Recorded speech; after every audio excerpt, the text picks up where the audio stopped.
Physics में अनेक constants होते हैं और उन कांस्टेंट्स को जब कैलकुलेशन में यूज करना होता है तो उनके कन्वर्जन फैक्टर्स हमें पता होना बहुत ज़रूरी है।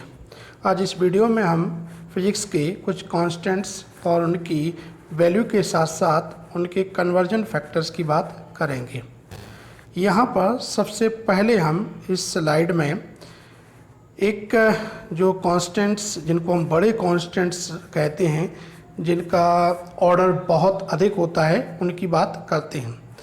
एटॉमिक मास यूनिट या यूनिफाइड एटॉमिक मास यूनिट जो होती है 10 to the power -27 kg। इसको जब हम मेगा इलेक्ट्रॉन वोल्ट में, चूँकि E=mc², यदि वहाँ से जब हम कन्वर्ट करते हैं तो 931 मेगा इलेक्ट्रॉन वोल्ट पर c², और यहाँ पर c जो है वेलोसिटी है। प्रोटॉन का मास आप जानते ही हैं 1.6 × 10⁻⁻27 kg। न्यूट्रॉन का मास भी इतना ही होता है। इलेक्ट्रॉन का मास प्रोटॉन के मास की तुलना में काफ़ी कम होता है 9.1 × 10⁻31 kg, यानी इलेक्ट्रॉन काफ़ी हल्का है। यदि इलेक्ट्रॉन के चार्ज की बात करते हैं तो 1.6 × 10⁻⁻19 कूलाम होता है, लेकिन यह नेगेटिव प्रॉपर्टी का होता है।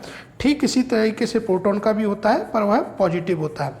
एवोगैड्रो नंबर जो है यह बहुत इंपॉर्टेंट होती है जब हम केमिस्ट्री या लार्ज मास की बात करते हैं। यह 6.0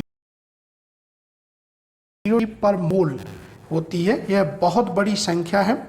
universal gas constant R=8.31 joule पर मोल है। बोल्टेजमैन कांस्टेंट KB होता है 1.38 × 10⁻⁻23 जूल केल्विन।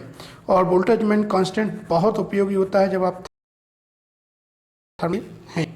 जो हमारी अगली स्लाइड है वह है, यह शुरू करते हैं हम स्पीड ऑफ लाइट से। स्पीड ऑफ लाइट आप जानते ही हैं 3 × 10⁸ मीटर पर सेकेंड। यदि हम इसको कहें कि 3 लाख किलोमीटर प्रति सेकंड की स्पीड से जो लाइट है वह आगे बढ़ती है। प्लांक कांस्टेंट एक बहुत इंपॉर्टेंट कांस्टेंट है। ये H=6.63 × 10⁻⁻34 जूल सेकेंड। इससे बड़ा ऑर्डर का कांस्टेंट नहीं होता है। एक्चुअली ये माइनस में है तो छोटा कहना पड़ेगा। इससे छोटा ऑर्डर का कोई कांस्टेंट नहीं होता है। इसी इलेक्ट्रॉन वोल्ट में जब कन्वर्ट करते हैं तो 4.14 × 10⁻⁻15 इलेक्ट्रॉन वोल्ट सेकेंड का हो जाता है। और Hc, यह जब Sc के जब फॉर्म में आता है तो इनके कन्वर्जन रेट भी 10⁻⁻25 के ऑर्डर के और 10⁻³ के ऑर्डर के हो जाते हैं।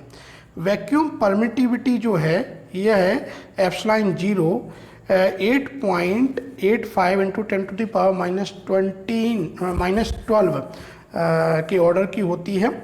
और कूलाम्स लॉ कांस्टेंट, ये कूलाम्स लॉ कांस्टेंट में जो K आता है, ये K का मान जो फॉर्मूला होता है 1/4πε, इसकी वैल्यू जो है वो 9 × 10⁹ मीटर न्यूटन मीटर स्क्वायर पर।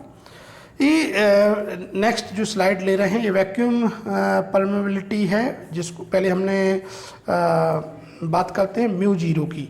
ये 4π × 10⁻⁻7 टेस्ला मीटर पर एम्पियर होता है। मैग्नेटिक कांस्टेंट जो होता है इसकी वैल्यू भी 10⁻⁻7 की होती है। कैलकुलेशन में जो वैक्यूम परमेबिलिटी है इससे ही रिलेटेड करते हैं।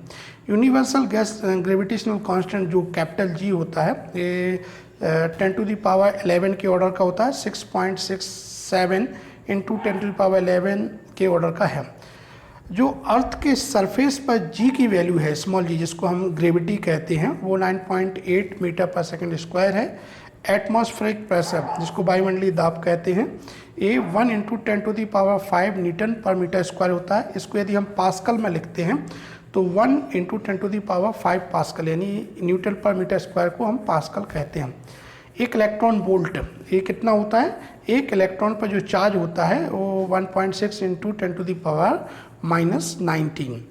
इसके बाद अगर हम बात करते हैं तो हमारी जो नेक्स्ट स्लाइड है क्योंकि ये कुछ इंपॉर्टेंट प्रीफिक्सेस हैं कि 10⁻9 होता है उसको हम गीगा कहते हैं, 10⁻6 होता है उसको मेगा कहते हैं, 10⁻3 को किलो कहते हैं, 10⁻2 को सेंटी, -3 को मिली और 10⁻6 को माइक्रो कहते हैं, 10⁻19 को नैनो और 10⁻12 को पिको।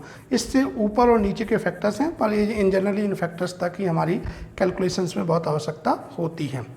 और ये टेक्नोमेट्री फंक्शन है जहाँ पर साइन थीटा, कॉस थीटा और टेन थीटा की वैल्यू 0 से लेकर 90 तक है।